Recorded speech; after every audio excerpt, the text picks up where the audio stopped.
The house started shaking, and I was like, oh, this is really serious. So yeah, I broke down because, I was just alone.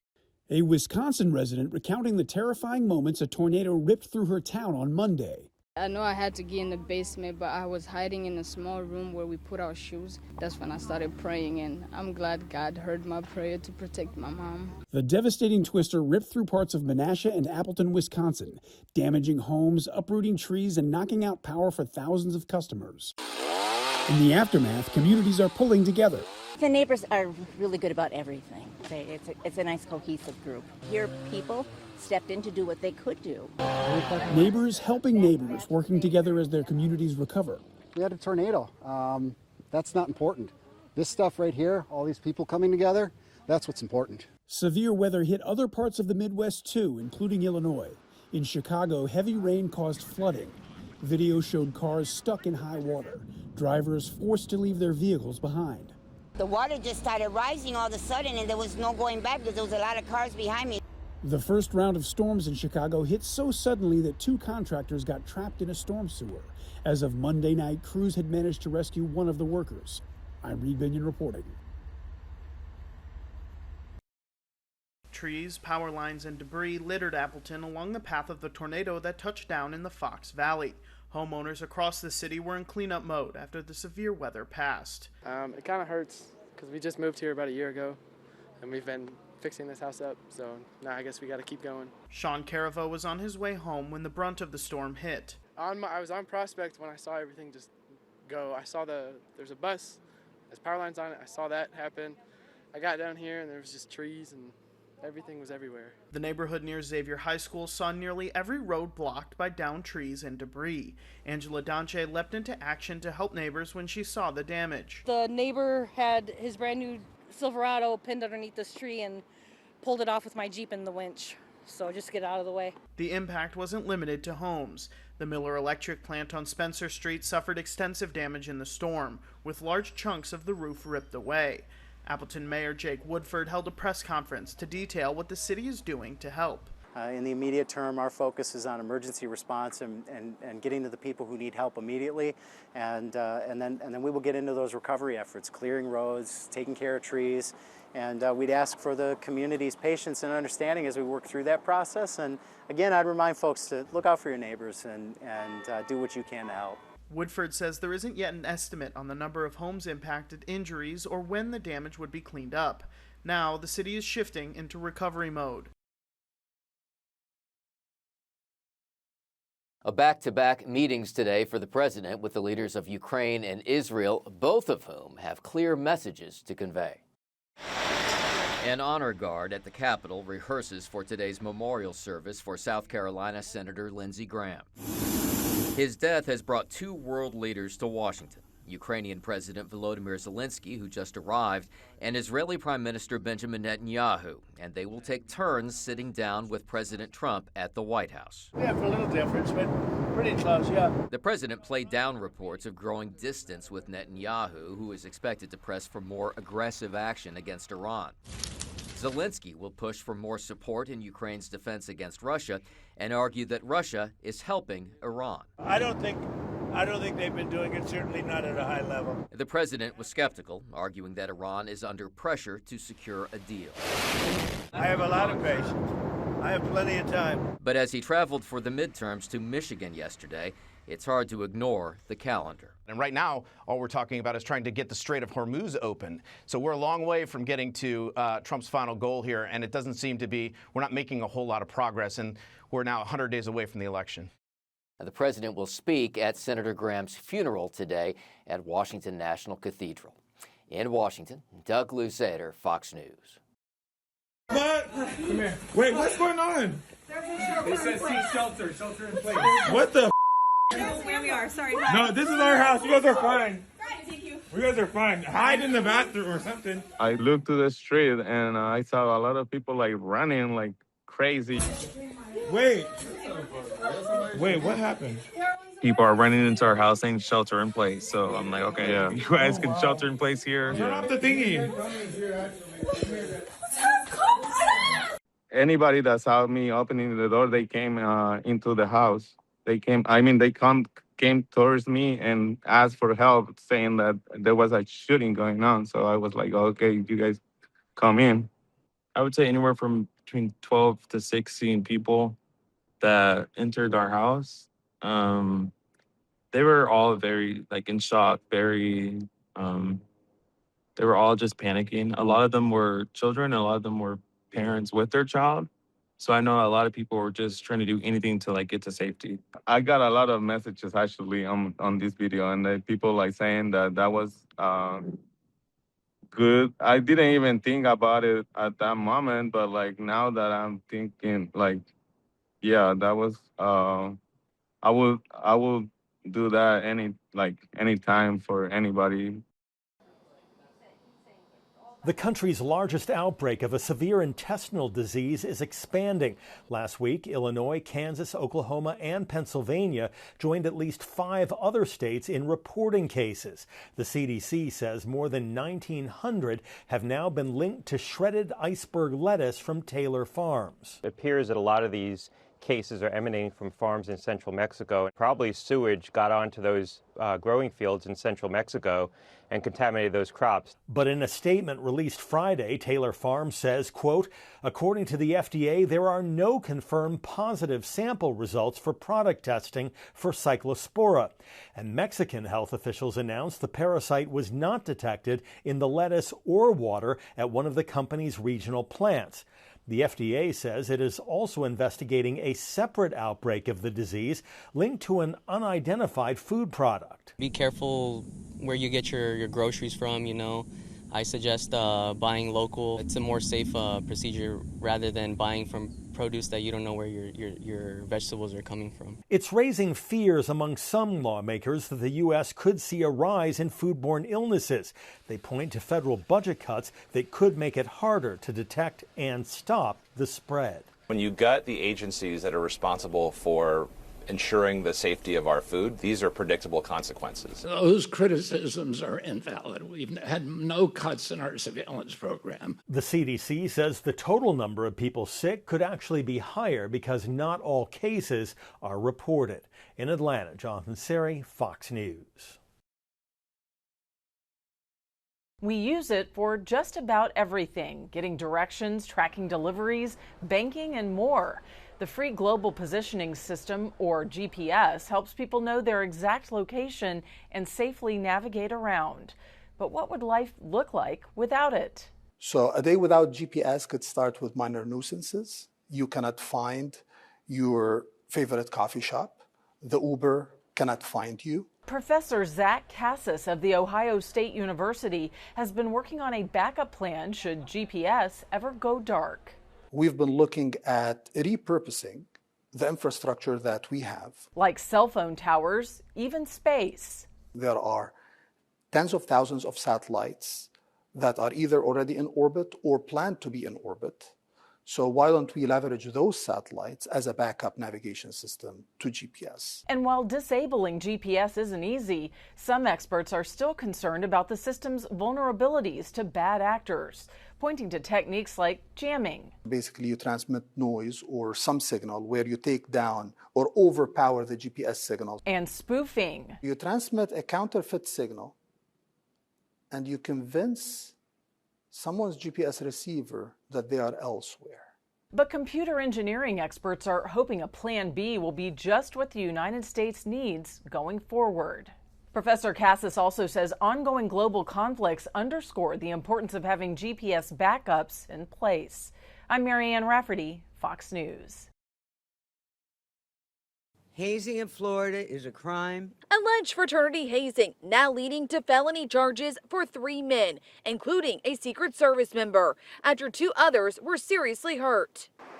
Prosecutors say the alleged hazing took place over a span of 4 days in early April, starting at a Sweetwater apartment, part of a Kappa Alpha Psi fraternity initiation. Investigators say after the 2 men failed to answer questions about the fraternity's history, they were instructed to do a half squat with one arm pointed forward, where the victims were then struck on their buttocks with a paddle and canes, and were struck repeatedly. Prosecutors say the abuse happened in sessions that lasted for hours. The accused hazing became more intense at a home on Southwest 183rd Street and 102nd Place. The arrest report detailing severe beatings, causing the men to bleed through their clothes, stating the source of blood was from lacerations. One of the victims, a University of Miami law student, suffered severe injuries, including kidney damage and required surgery. The other, a Miami-Dade fire rescue employee, also needing critical medical care. Injuries that could have been fatal without immediate treatment. James Sherrod, Marquez Christopher Pender, and Elijah Dius arrested over the weekend, all charged with attempted manslaughter, aggravated battery with a weapon, and hazing with a weapon. Pender, a Secret Service member on administrative leave, in front of a judge Monday. And no contact with any members of that fraternity. The Secret Service saying in a statement, the United States Secret Service takes seriously any criminal misconduct allegations involving one of our employees. A judge ordering him to stay away from the fraternity and the men hurt, as one victim's life is forever changed, still dealing with mobility issues and his quality of life impacted.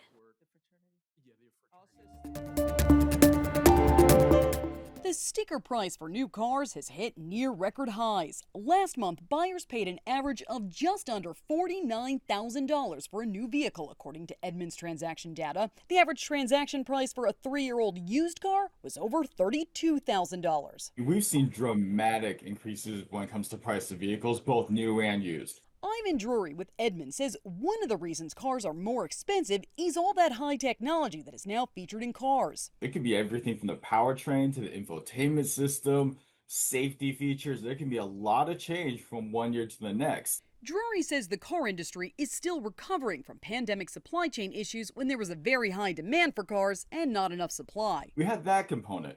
But things never really go down. Because of the high costs, Edmunds found more people are putting less money down and taking out longer loans to purchase a car, in some cases financing for 84 months. Interest rates on car loans can vary drastically depending on your credit score. If you have good credit, you can pay around 4.55% for a new car. But if you have poor credit, you can be hit with an average interest rate of 16%, according to Experian. If you're not super picky, you'll find 25 to 30% of the vehicles on the lot in January will be from the prior model year, brand new. Drury says while buyers have less wiggle room to negotiate the price these days, you can negotiate things like the extended warranty. He also suggests shopping around to compare prices. For Consumer Watch, I'm Jen Sullivan. Each week in the U.S., the CDC says it can coordinate up to 36 investigations into foodborne illnesses involving multiple states, whether it's due to germs like E. coli, Salmonella, Listeria, or a 9-state outbreak of explosive diarrhea from the Cyclospora parasite. It sets off an alarm system in the brain. Clinical psychologist Susan Albers with Cleveland Clinic says taking recommended precautions like washing food, avoiding specific produce of concern, and staying updated on credible recall information are all healthy reactions that match the risk. Food phobia or extreme anxiety goes beyond the normal level of concern or caution. It begins to take control of your life. Albers says examples of this include avoiding restaurants, food preparation, or grocery shopping, having extreme intrusive thoughts, repeatedly and excessively checking for recalled foods,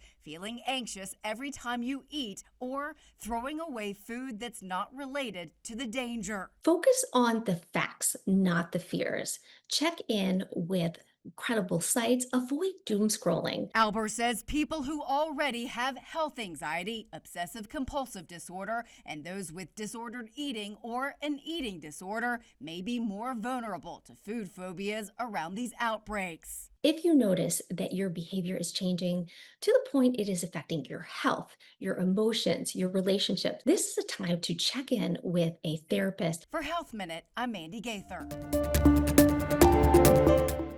I sat down at the piano and played some chords that sounded like a hymn. Carly Simon says she's been diagnosed with Parkinson's disease. The Grammy-winning singer-songwriter, who's 83, also revealed she'd had surgery to remove a skin cancer from her face. Simon says the two ailments are why she's stayed out of the public eye in recent years, but, quote, I am still very much here.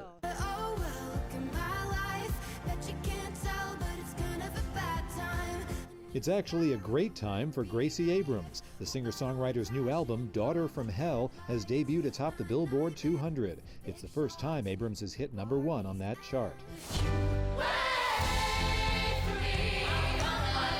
Fans of Hadestown the Musical didn't wait. The pro-shot version of the Tony-winning show was only supposed to be in theaters for 5 days. But after an opening weekend that brought in $10.2 million, slightly more than Hamilton's debut, distributors Crosswalk and LD Entertainment are extending the film's theatrical run. Singing along in Hollywood, I'm David Daniel. Looking forward to some shark action? Conservationist and shark attack survivor Paul DeGelder returns to the water for a new series of Shark Week specials. It's a celebration of all things sharks. So we have science, of course, we have exploration, we have adventure, we have the scientists, we have experiments. And so I have a really nice broad spectrum of shows this year. And then there's the bull shark. DeGelder is part of a trio of shows this year, including one focused on the species which attacked him. Shark conservationist Paul DeGelder knows just how ferocious bull sharks can be. He's been face to face with the business end of a 10-foot bull shark. It's called bull shark dinner bell. And we basically have put all of the ingredients together to make the perfect recipe to ring the bull shark dinner bell, to show people exactly what happens, what the sharks are attracted to, and what you need to avoid. Bull sharks are highly adaptable ambush predators that thrive in temperate waters. Being able to walk in the footsteps of some of my heroes and teach people about wild animals and wild places, people like Steve Irwin and David Attenborough and all these incredible people, Ron and Valerie Taylor. Now I get to take up the torch and teach people about these things as well, and I feel very, very lucky. My goal is to figure out what rings the dinner bell for bull sharks. In Hollywood, I'm Rick Damigella.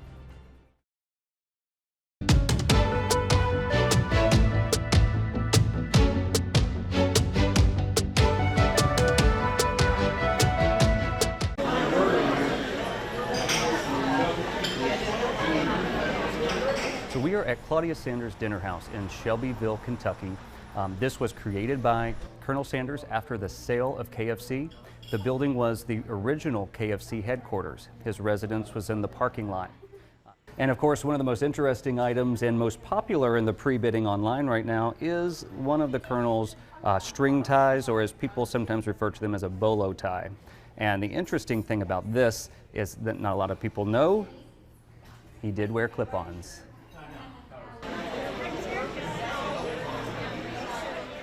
You know, Colonel Sanders was the original celebrity chef. We think about celebrity chefs today, they're a dime a dozen. Not then.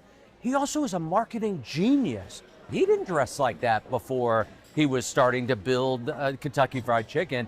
He adopted the Colonel, the clothes, the bow tie, the glasses, the goatee. Watch a heroic teenage lifeguard rescue a 10-year-old swimmer from monster waves in Southern California. Video of the save was captured on a beach in Santa Cruz as huge waves battered the 16-year-old as he tried to bring in the boy. According to KSBW, several bystanders attempted to help, but were also batted back by the intense crashing surf. Eventually, another lifeguard assisted, and the swimmer was brought safely to the beach. The boy was evaluated by paramedics and released to his parents, according to the photographer who captured the stunning save. He said he hopes others will learn from it. I've never seen a rescue this intense before. We want to see people come out, have a good time, enjoy the weather, but get home safely. Safely on the beach is how and where a pilot made an unexpected landing in Huntington Beach, California. KCAL reports the small plane had just taken off when the pilot says things went sideways. We were in the process of just talking with LA Approach, and then the engine quit, and I got out a call. I just called Mayday, Mayday, Mayday. The local beach provided a soft and secure spot for the impromptu landing, which eyewitnesses described as perfect. Finally, a happy ending to a dire situation near Hawaii, where KGMB reports a California man was rescued after being stuck adrift at sea for a month. The man was attempting a solo trip across the Pacific when his boat's mast snapped and he ran out of gas. He said he drifted for weeks, surviving on oatmeal and fish until he was spotted by a passing ship's crew who brought him aboard and gave him clothes, food, and a ride back to land. For Take a Look at This, I'm Jeremy Roth.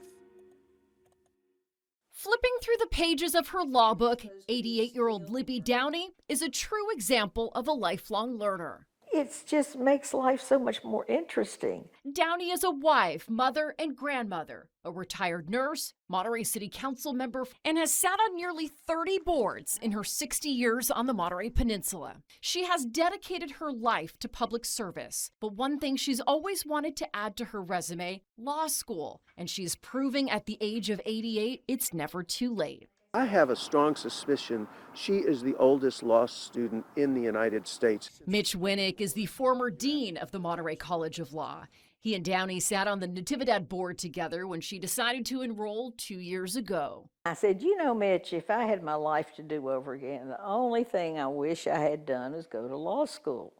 And he said, well, come to my law school. When he said that was a possibility, I thought, oh my gosh.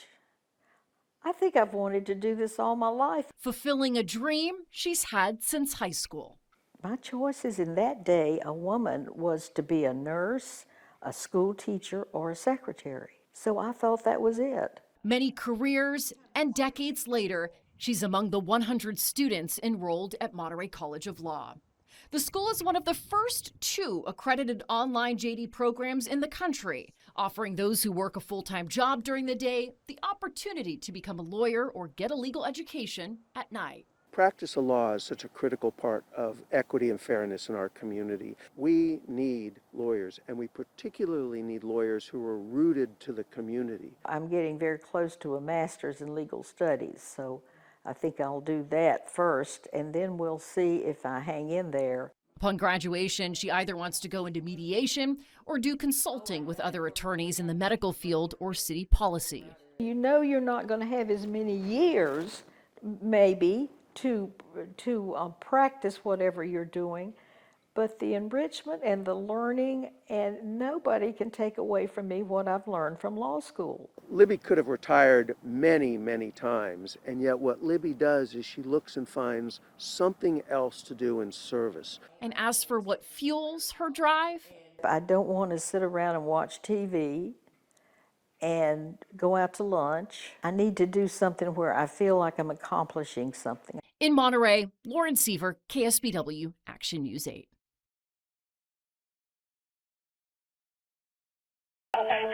Your wife is in a bar, you said she's unresponsive? This is what he's going to tell you. Trying to find the first place to put a body. No, sir. The only thing they could do was kill him. Be the jury and to find the defendant